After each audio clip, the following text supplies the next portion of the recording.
founders of Bombers and Sleeves, a clothing and lifestyle brand dedicated to artists, writers, musicians, or anyone currently on a creative path or anyone looking to start a creative journey of their own. We call this our BombCast, and the goal with our company and this podcast is to encourage you to push past fear, doubt, and win the internal war of your creative pursuit. Now, we sum that up in 3 words, and what are those 3 words? Bomb your boundaries. What does that mean? Well, let's think about it. What has more focus, concentrated, explosive energy than a bomb? Not that much fucking else. And therefore we use it as a metaphor for what you need to do to make your creative vision come through.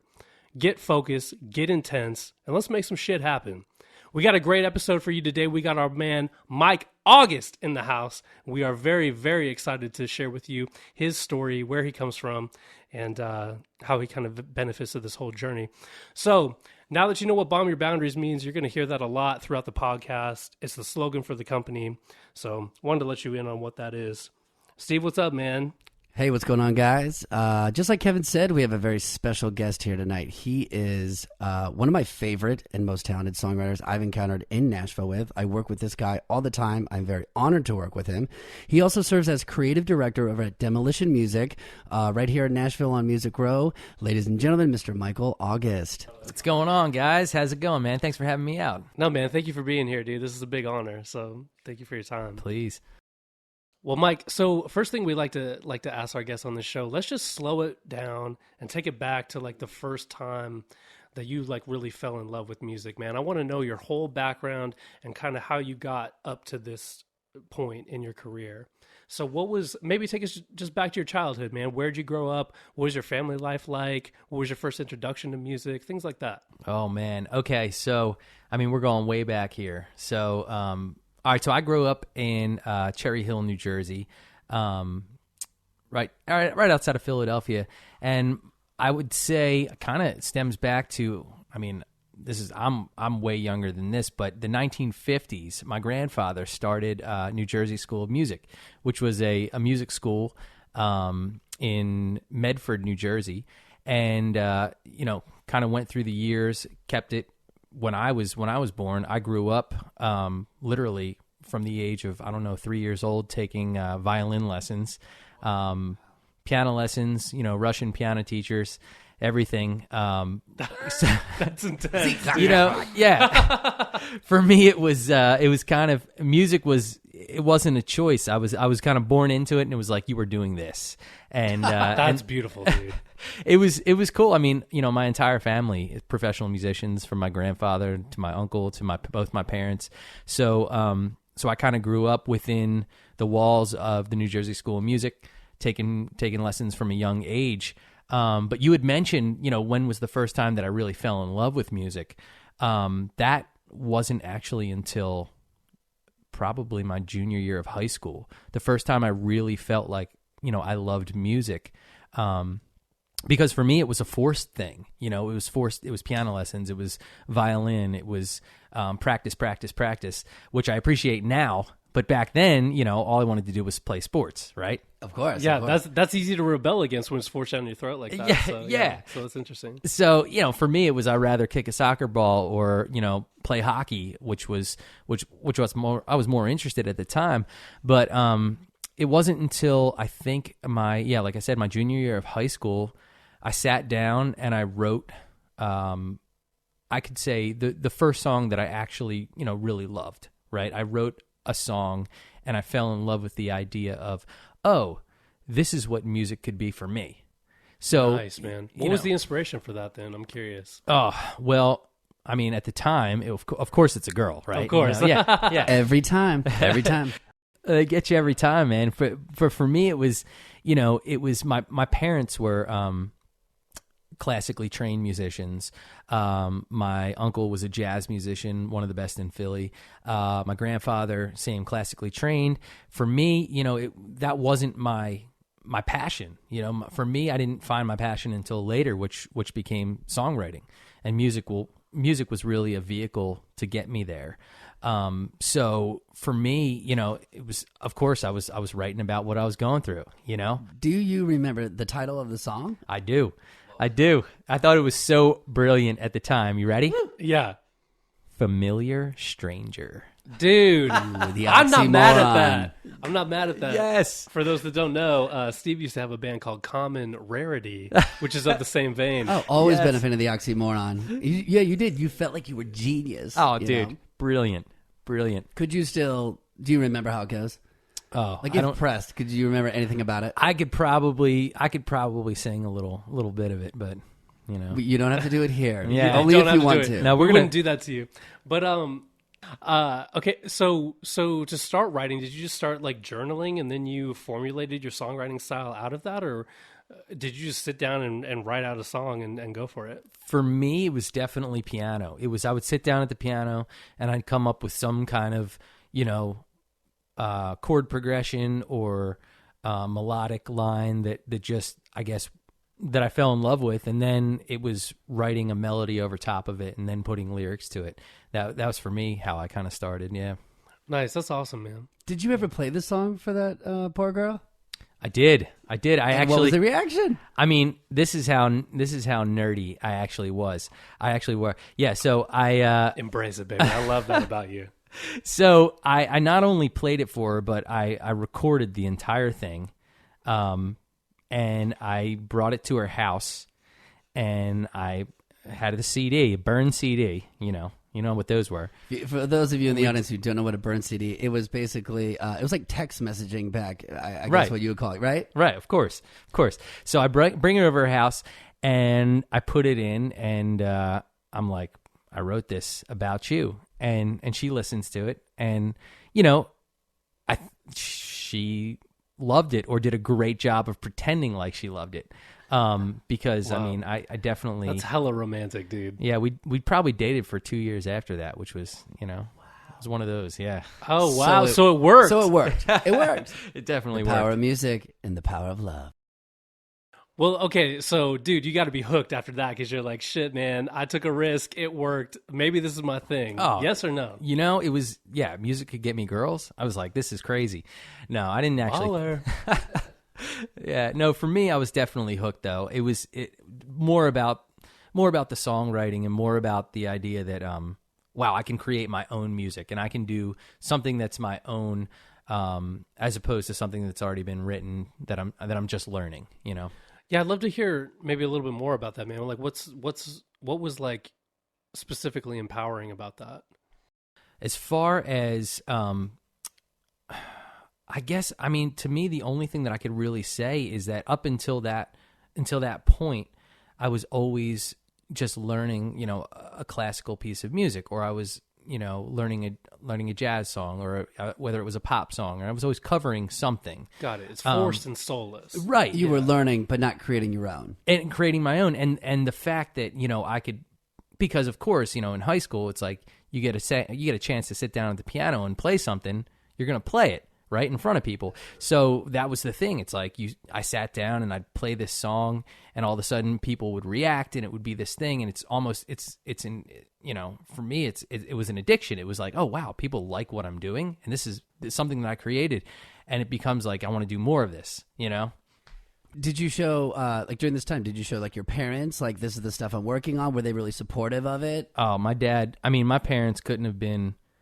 And still to this day, probably the biggest supporters of my entire life. I mean, my dad, as soon as I started writing songs, went out and purchased, an insane amount of recording gear to bring home and show me, because he did recording his whole life, and he bought, all the digital stuff at that time, and came home and showed me how to record, and we recorded like, 5 singles together, and then progressed from there, and bought more gear. So he was always in my corner, helping me produce stuff and all that. That's amazing. That's really important cool. That's too. amazing, I man. think, especially when you're discovering music on your own and becoming this. I mean, I guess my next question is like, you're writing these songs, you get support from dad. You got 5 singles now. Is this like a transition into an artist kind of thing for you? Well, for me, it was a little bit, because I'd graduated high school, and I wasn't at that point where I'd been studying music so much that I was going to go to school for music. So I had made the choice that I was going to go to school for business, and wanted to, I didn't know at the time what I was going to do with my life. between transitioning from a senior into high school and, into college. So I went to school, St. Joe's University. They had a great marketing program, and I went to school just to get involved with that. But and I kept writing, in my dorm room. I picked up the guitar for the first time my freshman year in college, and it was, because you can't bring a piano really. So it's like, so I had picked up a guitar and I started learning, and then I was hooked on that. And then the songs started coming out differently on guitar, obviously, than they were on piano. And it just started spiraling. And all of a sudden, by the time of my, the freshman year of college, I decided that music was it. And I was like, man, I made a mistake. I went to school for business. I really should be doing music. And that's when I went from there to start, figuring out how to get a band together. That was the first hurdle. It was like, how do you find people that are like-minded, that want to do what you want to do and like the same kind of music? Because when I grew up, it was all, I was in the emo stages when Right. everyone was doing emo. I think we all were. It's safe to say that. Yeah, definitely, man. It was definitely emo and punk, and I wasn't writing that kind of stuff. I was influenced by the Counting Crows and that 90s alternative rock thing. So that's kind of where my music was coming from. So I had to find like-minded people, which, kind of progressed, and it did progress into a band, of course, and then a couple bands, Where'd you end up finding them? Because I'm always curious about like the small details of that, because you had to get resourceful then, right? You're up against a small obstacle at that point. The popular music of your time is not what you're into.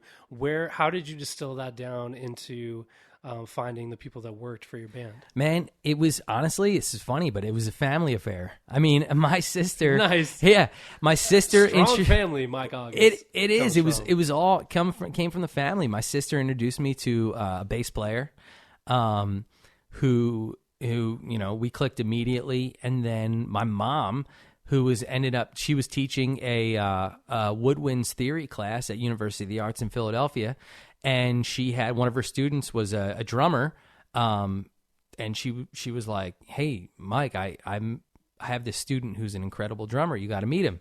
And I ended up meeting him, and he was phenomenal. And then he introduced me to another guitarist, and then we just all started a band together. It was kind of like that. Nice, That's crazy. dude. That's crazy. That's beautiful, man. And that's sometimes how it works, man. And like, how was your first time like getting in the room with them? Like the first time you I'm sure you performed one of the songs that you had written. Was that kind of it? And then like, how was that moment when everyone just like 1, 2, 3, and like, what happened then? Dude, I will never forget that moment. That was crazy, because for years it's like you're playing these songs with yourself in your room or whatever, and the first time I play the song and the band actually is playing it with me, everyone kicks in, was like, I mean, I literally stopped and just started laughing, because I was like, awesome. I was like, holy shit, this is a different world. It's just a fire got lit immediately. That's amazing, dude. Yeah, because I mean, we're all musicians in this room. We can relate exactly to that euphoric moment where you're just elevated to a whole nother level you didn't even know existed. Right. I mean, you were writing these songs kind of in your dorm room, is what you were saying, and then you hearing it for the first time, like with, I guess, just in a different light, like sonically with other instruments, and it just sounded probably so big, and you're like, oh, I understand the laughing thing. I think I did the same exact thing. It's like almost funny. It's like, oh my God, I cannot believe this is happening. Yeah.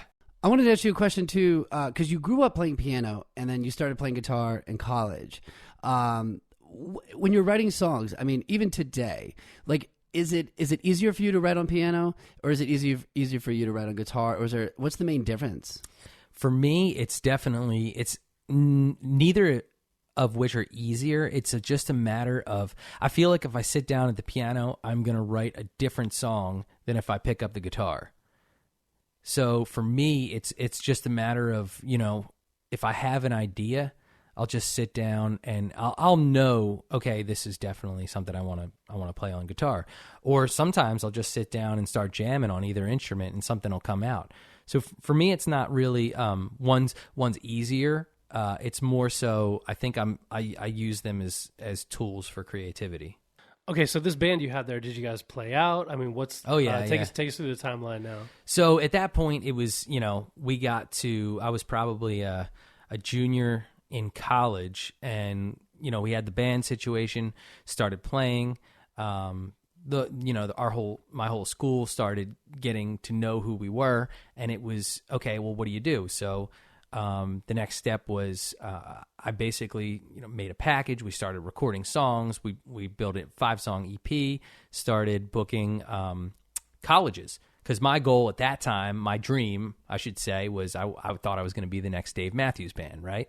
So following that blueprint. Yeah, for sure. It was independent all the way, until a record label was going to come knocking down my door and demanding me to sign, offering me a huge advance and all that. But at the time, so what was I doing? I was touring colleges. I was doing the college circuit, which was good for us as far as finding fans that like the style of music we were writing, and also a good way to provide a paycheck.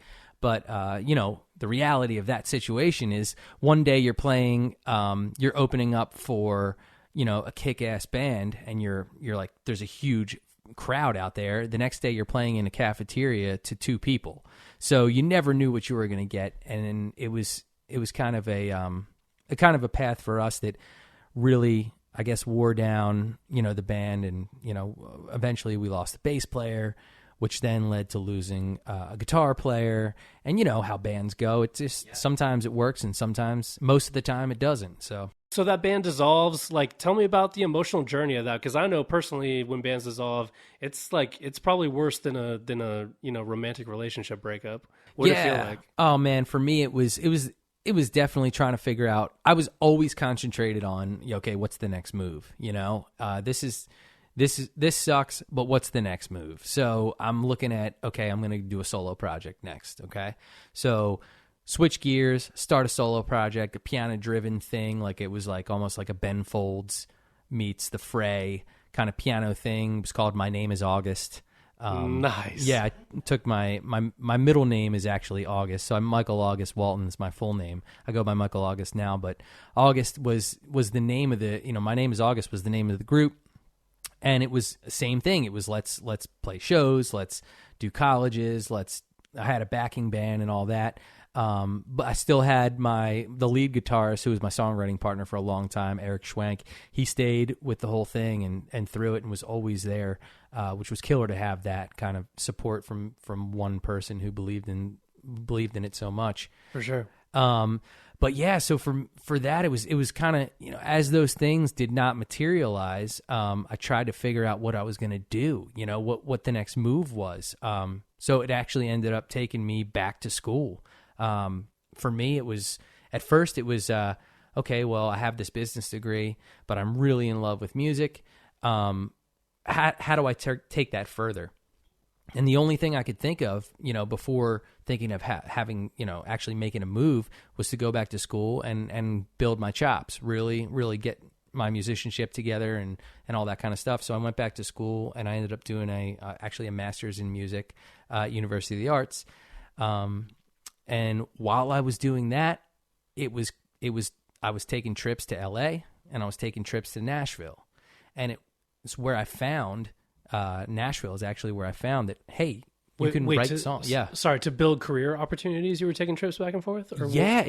Or you just wanted to experience what it was like? Experience, because I wanted to figure out, I knew that, at that point I was thinking I had to move to a major music city. Yes. To actually make a go at this thing.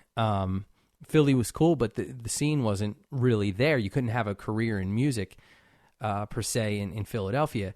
And New York was close, but I didn't feel the call to New York. I loved LA, and I just had heard of, Nashville being a thing. And anyway, just started taking trips, doing writing sessions out there, and really came to find out, first time stepping into Nashville, that you could actually be a writer. And that was a songwriter, and that was a thing. People made careers and made great livings as songwriters, which just blew my mind. That's so funny you said that. I mentioned that on our first podcast. just an eye-opening experience when you realize, oh, that's an actual job you could do. Like you can actually do it, and you don't really have to be the one on stage, but you can also go on stage and perform those songs and still get mad respect and still get a great paycheck. I mean, it was great. You know, in Northeast Ohio where I grew up, no one ever told me that was possible. Like, Right. I just, that's crazy. Oh yeah, and I had, at the time, when you're thinking about it even further, digging even deeper, I had a girlfriend at the time who was a serious girlfriend that I knew that one day, wanted to make my wife. And at the same time, Sue. yes, Love Sue. that Shout is out to Sue. So Sue, with us, it was one of those things where, okay, well, I could picture myself for sure, because I think my first love was not as much performing, but more the songwriting. That's what I fell in love with. We date back to the high school story that I told you. Cool. My first love was always the songwriting. I love performing at the same time, but that's what I was really drawn to. Yeah, you like the process. Yeah, it's in Nashville. If you're a songwriter, Nashville is probably the best place on the planet right now to be. So anyway, both me and my girlfriend Sue, she was my girlfriend at the time. We both fell in love with Nashville, so we kind of made that the goal. It was after the master's program. We're making a move. We're packing up and we're doing it. So that's what we did. Nice, dude. Okay, so did you come down to Nashville with the goal of being an artist, or you came down here, you're sold on the songwriting, think you want to make being Mike August the songwriter the next adventure? Correct or not? So, okay, so I'll back it up a hot second. Yeah. So in the midst of doing the whole band situation and being in New Jersey and going back to school and all that, Sue, now that I introduced her, was kind of an integral part of. She was always we were driving to her parents' house, they lived in West Virginia, and on that 4-hour drive, I kept talking about how to make this happen, and she just came out and said, "Listen, you're spending so much time creating, you're spending so much time writing and recording, and you're not spending any time on the business side of things. You're not taking care, you're not meeting people, you're not meeting the right people, and." What's that common cliche? It's not what you know, it's who you know. And is that really true in music? So to put it to the test, I decided to start a blog. Cause Nice. That was a cool thing to do back then, right? Everyone had blogs. I think I had two. Yeah. So I started this blog called Making It 365. And the idea, so the goal really was, okay, so like I said, it's maybe it's not what you know, it's who you know. And what if I start knowing a lot of people? Not only a lot of people, but a lot of the right people. So what I did was, for 365 days, the goal of the blog was every single day I'd reach out to one music industry professional, cold email or a phone call or a Facebook message or whatever it was. I'd reach out to one music industry professional every single day for 365 days with the goal of signing a publishing deal. Okay, so that right there, dude, please hold your thought, because I want everyone out there to hear this very clearly, because this ties in with the introduction. He got focused and got explosive with his actions, right? And totally uncomfortable. Totally uncomfortable. This is a very focused, detailed plan. It's not like, man, I hope this happens one day. This is, I got a specific number of emails. I got a specific number of days. I'm going to make this happen. So I just wanted to, back this up and listen to that last, 2 or 3 minutes, because that's very important. But go ahead, man. Man, and I think, Steve, you said uncomfortable, and that is the key word, because honestly, in person, if you know me, I'm an extrovert. I love going out. I love people. I love talking. But inside, I'm a scared little kid. I try to, for me, reaching out to people that can have something to do with my music, or can possibly reject me or say no or not like me. That's a huge fear for me, right? So, and I didn't have thick skin back then. It was okay, well, let's test the waters. Let's start sending this music out to the people that can make decisions and see what happens. And it was scary. So I did. It was, every day it was sending out. I'd reach out to publishers. I'd reach out to label executives. I'd reach out to producers, people who were doing TV and film stuff, other hit songwriters that I thought I might want to write with. Every day it was somebody different. And through 365 days, what happened was that's actually what brought me to Nashville, was that, I was out in LA first, and I met this hit songwriter named Jason Bloom, who, if y'all know Jason Bloom, I know he's a big name in Nashville for sure. Oh yeah. He's a big songwriting mentor, hit songwriter.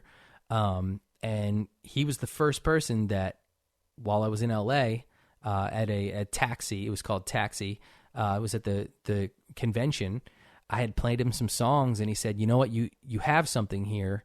And he gave me his info and all that. And when I got back home, by the way, I had asked him at that point, I said, do I need to be in a major music city to make it happen?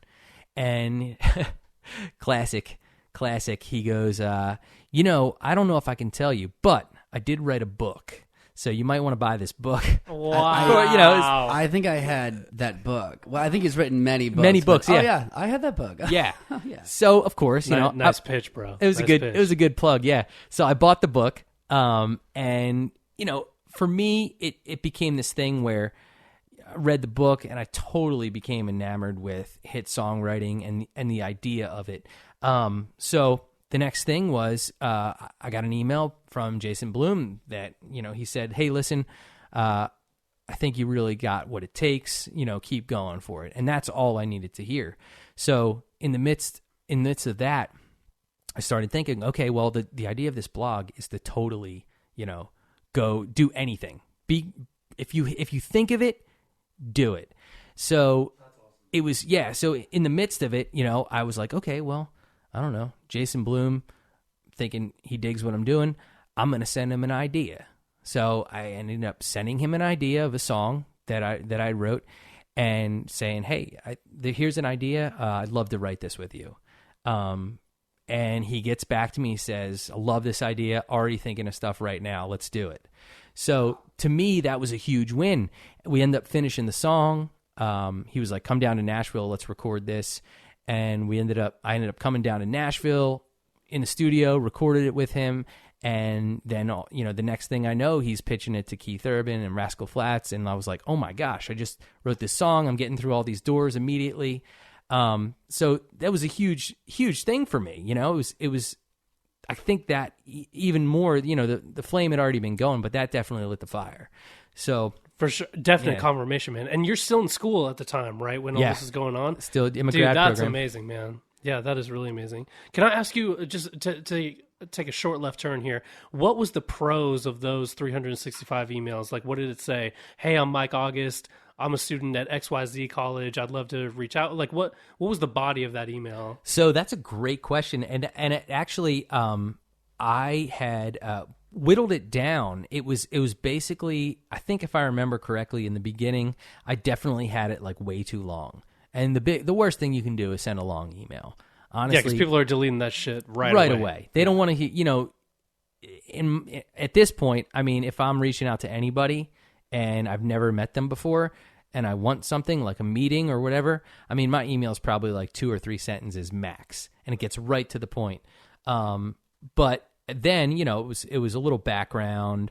It was maybe I had I had asked permission to send some songs, something like that. I didn't say that I was in school. I just said that I was a songwriter.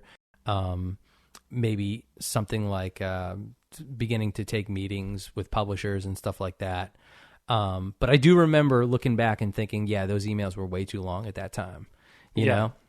Okay, well, that's important because that's a good little nugget of knowledge right there. Define your goal, shorten it down to 2 or 3 sentences. Do not make yourself feel or come across as inferior, right? I think that's very important that you didn't say that you were a college student. You said you're a songwriter looking to take meetings. To me, that means you're already someone established. So that's a great thing to kind of take note of out there is, I always like to leave people with practical advice, man. So I think that's a very practical thing. But no, absolutely. I think that's so true about not sounding these days it's like, right, it's not sounding inferior. It's not like your email doesn't want to take it. Your email does not want to come across as like, hey, if you have some time for me, I'd love to meet with you.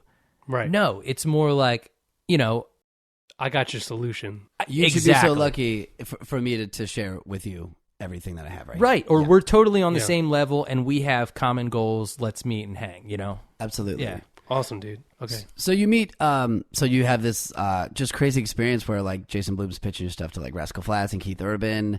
Let's get to the part where why Nashville and when like the move here, man. I mean, it was just like, when did this happen? So yeah, it wasn't too long after that where, so the whole so making it 365 days came and went, and I had met so many people, took a bunch of trips to Nashville at the time, and already knew I fell in love with it, and I knew that is where we were going to be.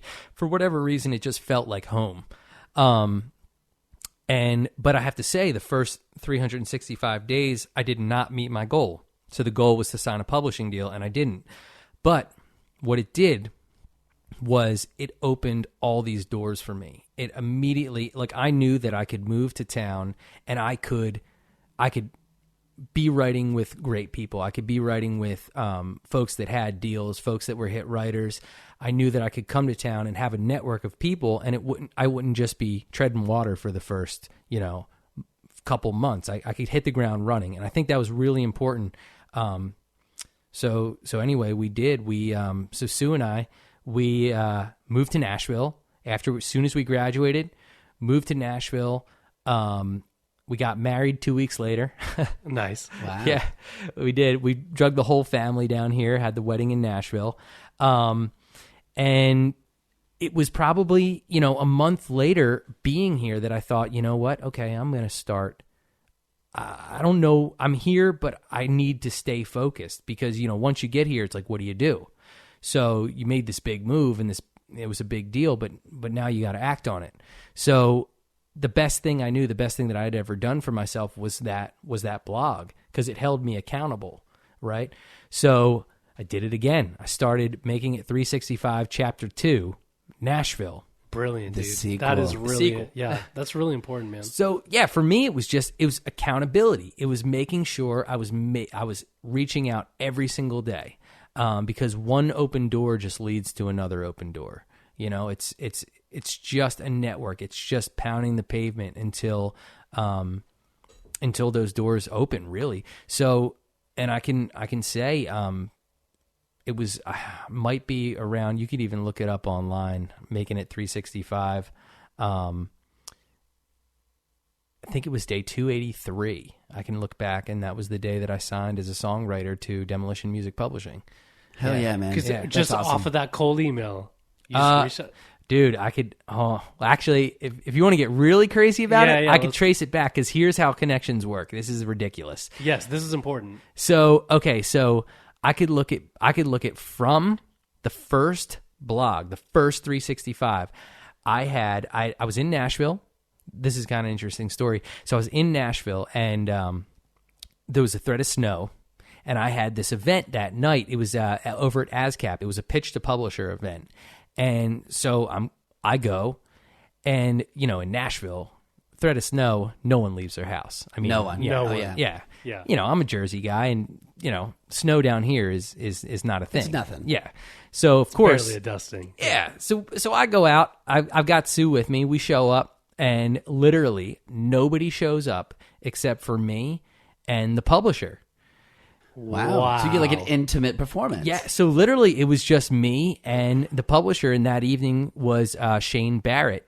And this is going to all come together in the end, I promise. But You're good, bro. Shane Barrett, I have about an hour and a half. We just end up hanging, talking. I'm playing him all my shitty songs at the time. You know what I mean? He must have seen something in that, because ever since then he started setting me up with rights. He would send some songs out if he liked them. And one of the people that he hooked me up with happened to be this gentleman named John D'Agostino, which he was a songwriter at the time, but little did I know, we ended up writing. He's a Jersey guy himself. We ended up writing. We ended up meeting, grabbing coffee. At that moment, I even write it in the blog. I said, I don't know why, but I think there's something about this guy that I was supposed to know him. I say in the blog that this guy reminds me of my big Italian family and my grandfather, which was really, really weird. I just thought there was something special about that, That's important, man. You got to listen to that whisper, that little nudge, man. We talk about that a lot. Yeah, and it definitely doesn't get more Italian than D'Agostino. Right. It does not.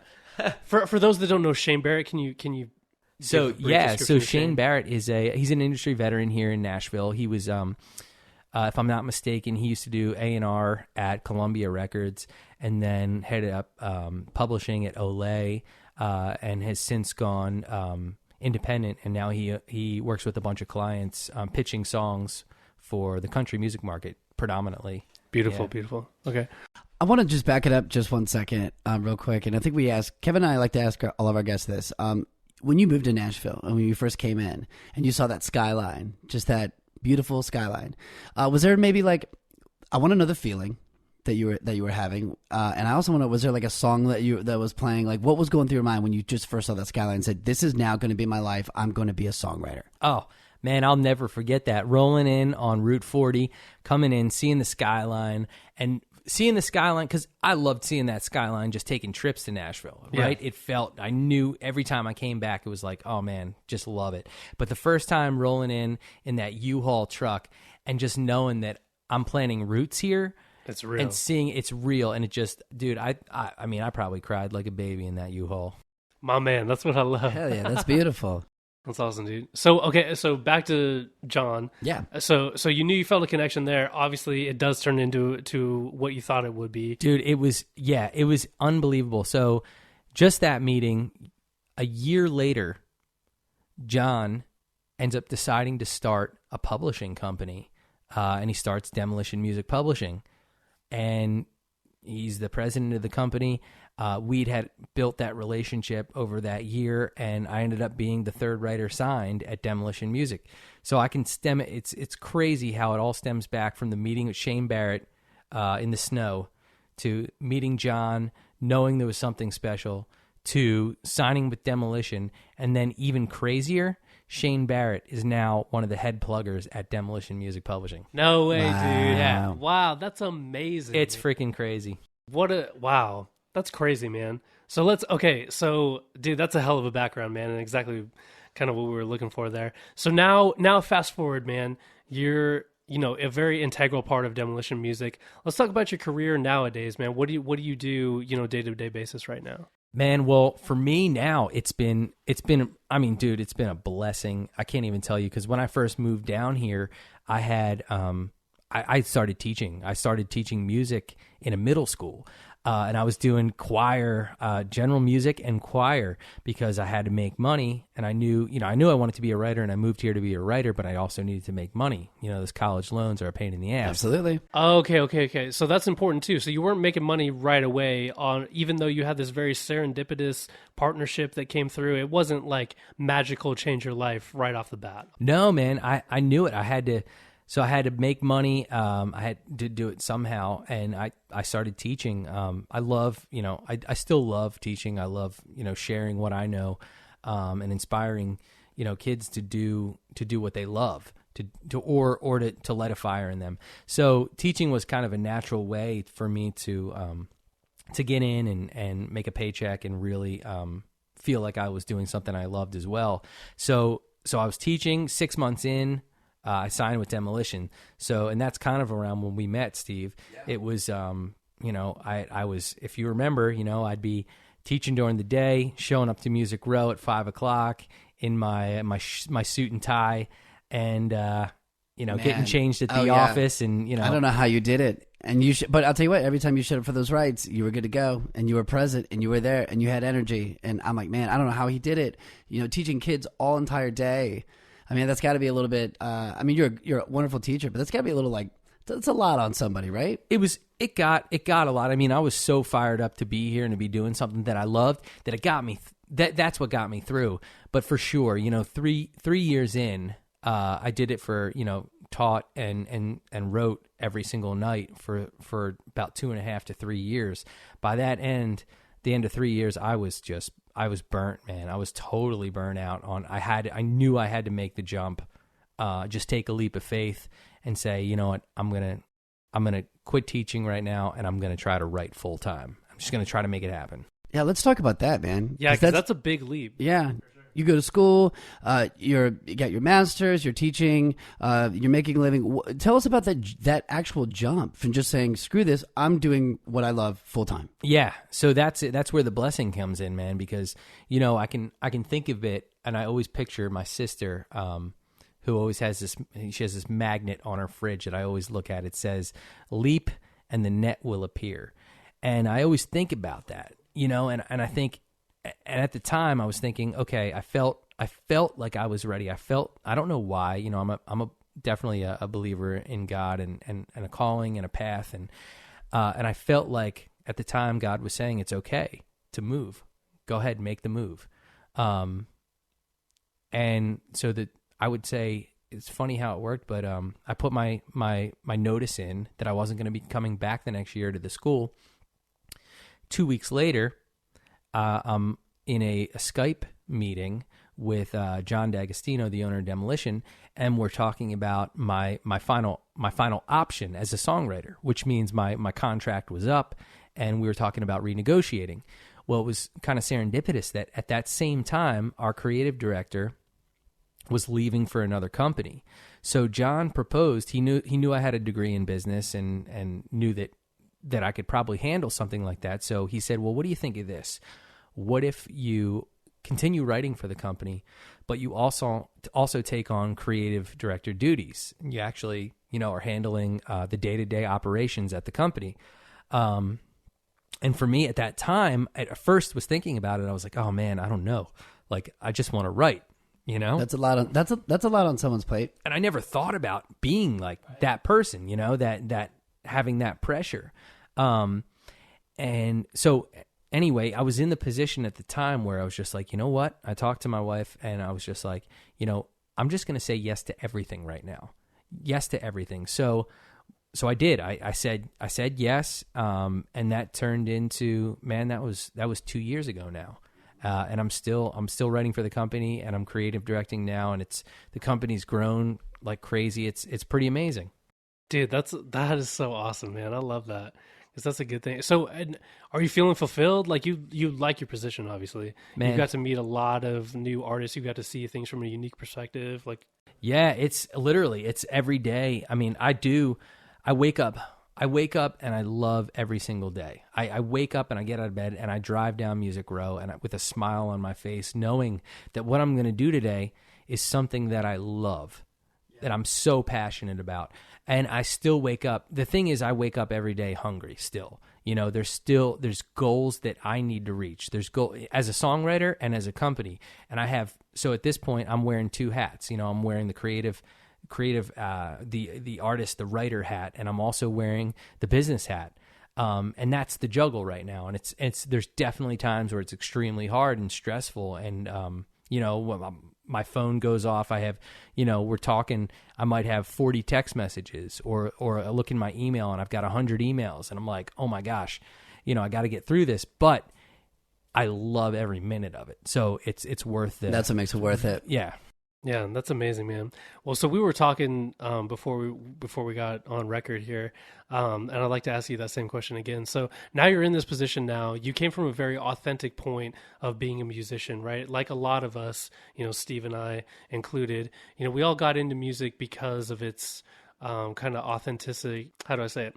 I don't know. Just kind of the feeling that it gave us, right? It was a very safe, comforting, very real, authentic expression of art. And so we got into that as kind of a rebellion against what we saw in, quote, normal society, quote, normal jobs, right? Like definitely anti-accountant, pro this like artistic journey.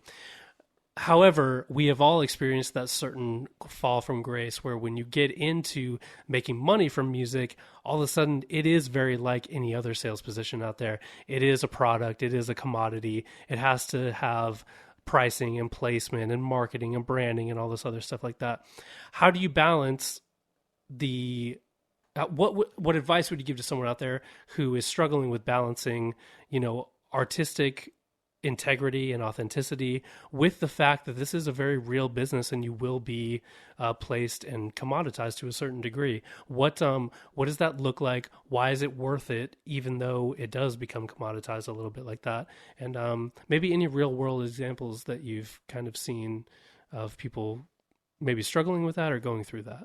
Well, I mean, for me, I would say that I know it's definitely a struggle, and I've never really looked at it that way until having to put on the publisher hat, and also I kind of look at it through the lens of our company. And, when I'm looking at how to monetize music, I'm looking at it through the lens of our company, meaning like, what are the outlets we have that could work with this song or this artist or this writer or this producer?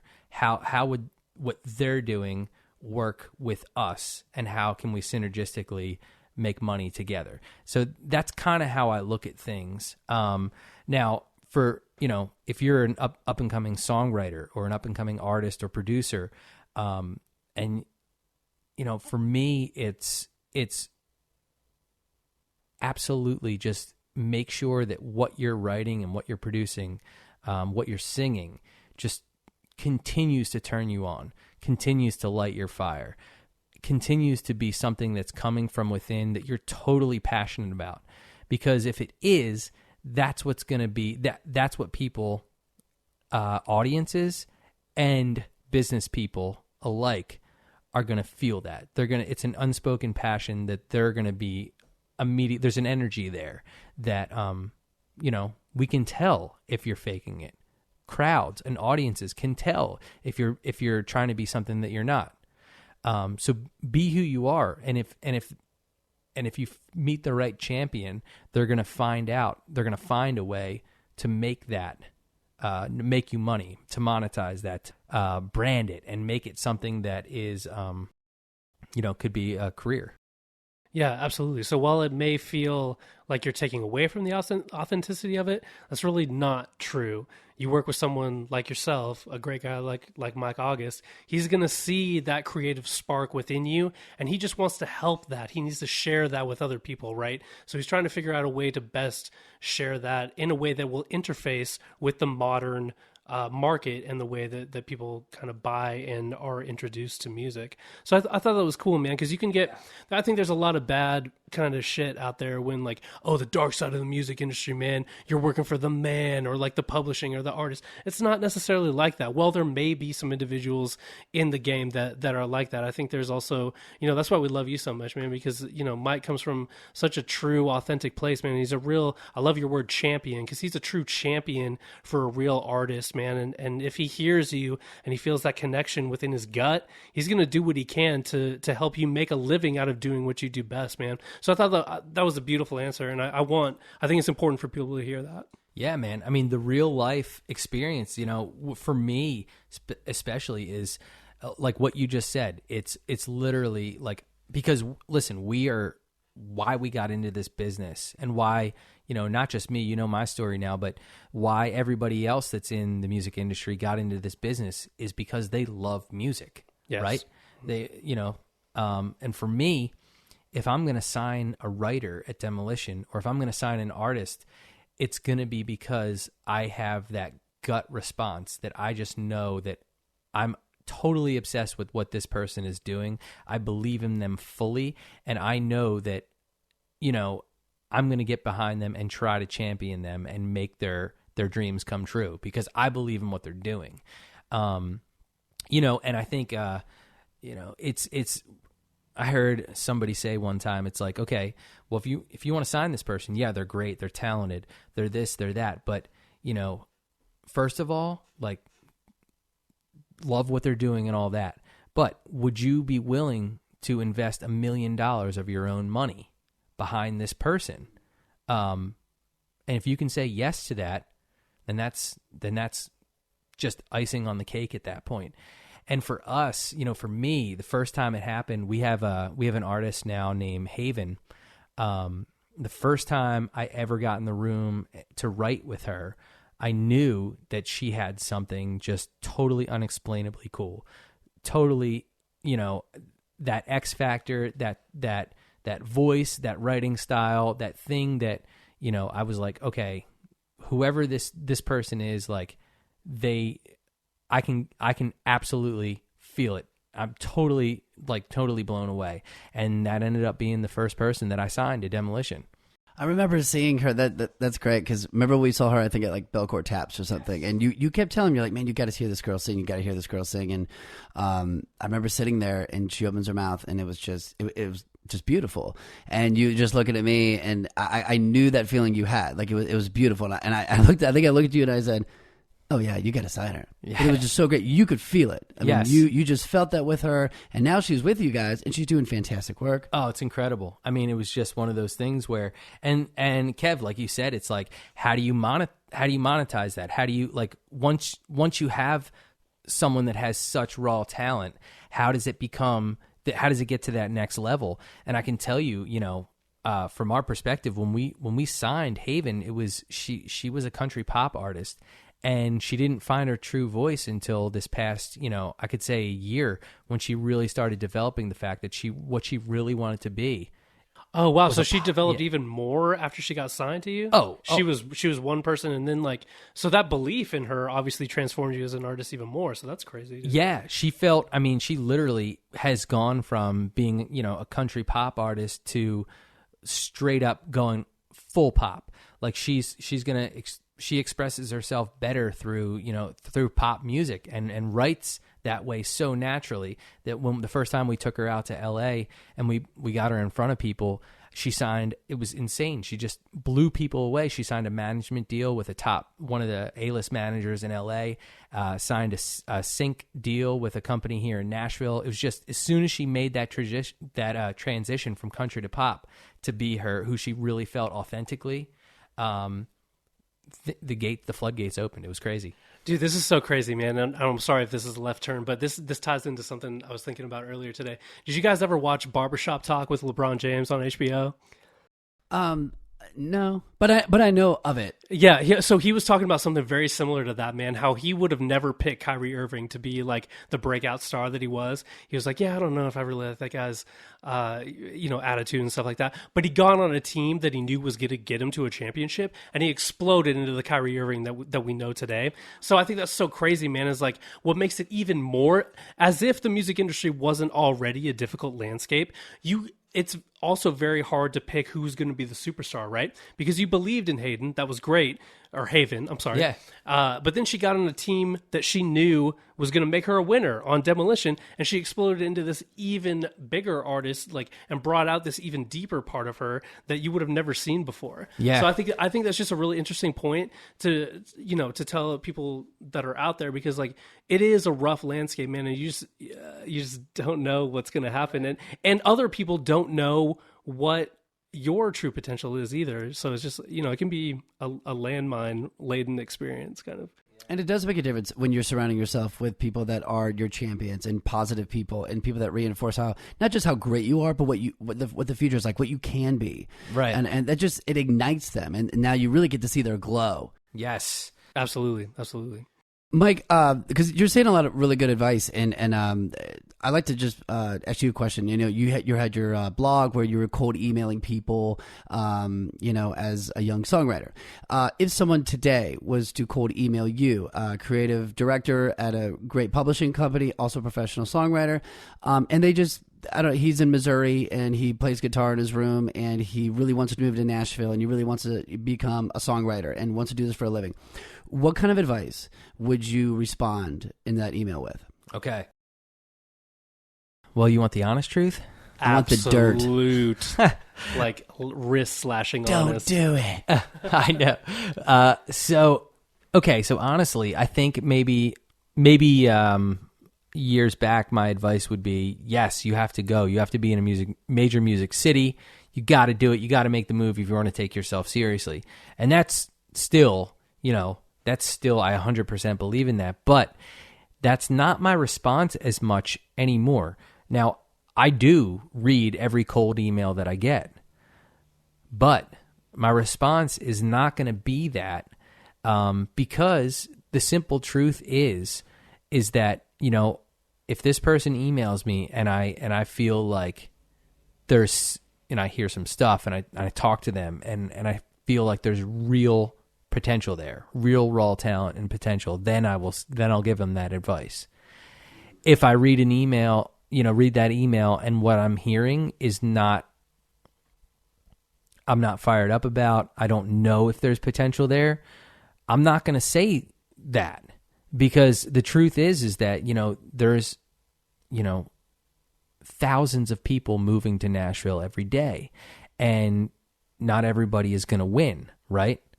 And honestly, it's like, I look at this and I'm like, I'm not going to tell you to uproot, to totally change your entire life if I don't believe in what you're doing, right? If I don't think it is, and I'm not the be all end all. That's the thing. Like, music is subjective. Somebody else might totally get fired up about what you're doing and tell you to make that move. But I don't just throw that advice around anymore. Let me just put it that way. So that's the honest truth. No, and you shouldn't, man, because that, it's messing with someone's life. Yeah. So you have to, that's just being true to what it is. Now, being on the business side of things, what works and what doesn't. If you get the feeling, then great, you're going to encourage that. If you don't, then they need some work to do. So let's say you don't get the feeling. Because I know you haven't, quote, gotten the feeling multiple times. What are the main themes of people that don't give you the feeling embody? Is it inauthenticity? Is it you can tell they're just trying to make a paycheck on it? I'm curious. For me, it's just more so about the level at which their writing is, their level from a writing standpoint. I'm looking at it. Yeah, for sure, musicianship comes into it for me, because it's just, it can't not from my upbringing. But it's more so I'm looking at, okay, how far are they from where they need to be, and do I hear, is there little diamonds in the rough here that show me that they could. But what my advice is for folks I don't think are ready, will be, there's tons of amazing programs like NSAI here in Nashville. There's Songtown, which I actually work with Songtown a lot, which are companies that are fantastic educational companies that work on building your skill set as a songwriter. There's mentors. I absolutely offer all these key pieces of advice that our PROs like BMI, ASCAP, and CSAC offer programs that you can get involved with. So I'll give them every single piece of advice I can and every single program I can think of that I think might help get them to the next level. So that's kind of where I'll go with that. Yeah. Nice. Do you ever think like maybe this person just lacks life experience? They need to go out and get kicked in the teeth a little bit and like have something meaningful to write about, like get in tune with like a real human emotional experience? Yeah, man. You can absolutely tell. And it's hard to tell because it's hard to tell when you listen to a song what someone's life experience is, but you can definitely tell when you listen to a song and you're like, okay, they're just writing this because they think it's like it sounds like something that's on the radio. Yeah, exactly. And you can see through that really quick, as opposed to when you listen to a song and you can spot real little gems of that person. You can listen to a song and know that this is from personal experience. This line, no one else would say this line like this person said it because they lived it, and that's what I want to hear.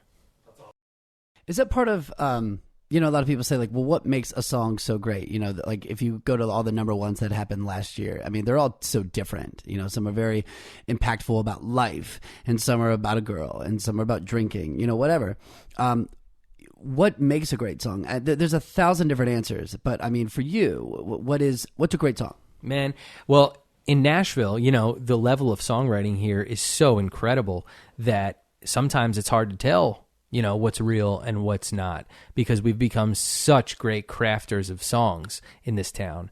But I think for me, it is absolutely that essence of real. It's when I listen to a song is am I feeling the writer's heart beat in this song? Yeah. Right?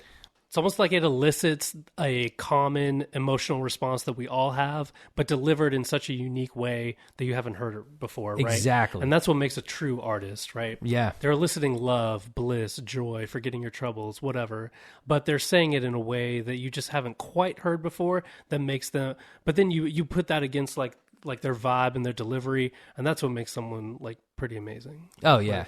Yeah. And I think that's what makes the artist special. The artist who takes the song from the writer can, have this, maybe it's like a heartbreak song, and the writer's very damaged, and he speaks so true. And then sometimes that writer can't really deliver it maybe vocally, the way that maybe if Tim McGraw would go up there and just break your heart with it, and that's the power of being an artist. Right. Yes, and that's what makes it an important team between a songwriter and an artist. It's a very special marriage, those two things. Definitely. Oh, absolutely. Because, every songwriter is not a performer, but and every artist is not a songwriter. So that's why, that's why this need town... each other. Yeah, that's why this town's beautiful. That's awesome, dude. Well, what's next for you, man? What's on the horizon? Where are you looking to take your personal career? Where do you see Demolition going? All that stuff. Oh, man, for both of us, I'm looking as a writer, just continuing to work with artists that I believe in, write songs that I believe in. Also doing a lot of stuff now in LA with the TV and film, writing a lot for, TV shows and movies and stuff like that. Also concentrating, really focusing on just finding artists and talented folks that I believe in and working with, like this guy over here, Mr. Steve Lester. Hey! He shout out. is the man. Well, Mike and he knows I love working with him, and you seriously are one of my favorite writers to work with. I love being in a room with you, your energy, your concepts, just your musicianship, obviously. But it's very special to have you here with us and talking with us. And I think Kevin and I like to wrap up our BombCast with asking our guests just one simple question, and that is, what does Bomb Your Boundaries mean to you? So for me, Bomb Your Boundaries, when the first time I heard it, I think of it as, a boundary is a limitation, right? That's what I think of a boundary. It's something that confines you. So immediately, when I think bomb your boundaries, I think, it's bombing your limitations. It's literally taking a stick of dynamite and blowing up anything that's holding you back, that's confining you to live a certain way that you don't want to be living. For me, it's what do I want my life to be and what's holding me back? Well, let's get rid of what's holding me back so that I can achieve the goals and my dreams that I want to do, so I can wake up every day and be pumped about, what I'm doing. Dude, that's amazing, man. I love it. We have covered so much ground with this, man. I know you got incredible value out of this. The biggest things I've taken away from your story, man, was getting, really focused on what you want, taking focused, massive action with the 365 emails, and then remaining open, honest, and trusting, man, and paying attention to those almost serendipitous meetings that you've had, and saying, what, this is important. I should pay attention to this. I should remain open and accepting of this at the moment. And then also not afraid to take a left turn, man. You were a teacher. That's a very stable salary. You decided to get out of that and go for the risk. And now it's worked out really well, man. So, those have been the biggest things, man. You also have, just one quick question I want to touch on real quick here. So you've had a lot of resources coming from a musical family. Let's say someone really wants to be a musician and they don't have those resources necessarily. What do you think is the easiest way to really get in touch with who you are as an artist, man? Does it take some, what does that introspection look like to you? I'm just curious on that. Man, as an artist, gosh, that's a tough question, but I think, inside, I think you have, I think we all, to a certain degree, we're all, I don't know, as artists, we're all ballsy to think we have something to say, right? Yeah. And to think the people should listen to what we have to say. And I think if you're one of those people that has, from the inside out, believes that they have something to say and that people should listen, and that, you can change the world with a song, then you should get in touch with that. whatever that is, whatever that calling is. Get in touch with that, and that's what's going to bring you to your artistry. Hell yeah, man. I love that answer. That's perfect, dude. Where do people find you online, man? How can they get in touch with you if they want to reach out? Oh, man, for me, the easiest, I mean, you can hit me up on Instagram or Facebook. I'm just, Instagram, I think I'm Michael August Music. Slide into the DM, whatever you want to do. Nice. Well, that's awesome, man. Well, thank you guys again so much for listening to this. If you got value out of it, which I know you definitely did today, please be sure to head on over to bombersandsleeves.com. Sign up for our mailing list. You get exclusive offers, new drops. When we come out, we'll give you information on that. Also, we're the most active on Instagram, so go ahead and follow us at Bombers and Sleeves on Instagram. Make a comment in one of our last posts or send us a DM on what you think of the podcast, how it's impacted your life. We really want to hear from you on that. Once a month, we're going to be giving away a free shirt to someone that makes a comment in there. So please do that. We'll be going through whoever, makes one that we really connect with. We'll be giving something out to you. So, Steve, anything? I just want to thank Mike again for being here, man, sharing your life with us, man. Thanks for letting us kind of peel back the layers for your life, and I'm sure our audience thanks you for all your insight and advice. And guys, just stay tuned for the next couple podcasts, man. We've got some really great guests coming up. It's not going to all be music industry people, so we've got creatives from all different backgrounds. Hopefully you'll get some stuff out of that, and we just want to remind you to always bomb your boundaries, baby. That's right. Thank you, guys. Thank you all for having me, guys.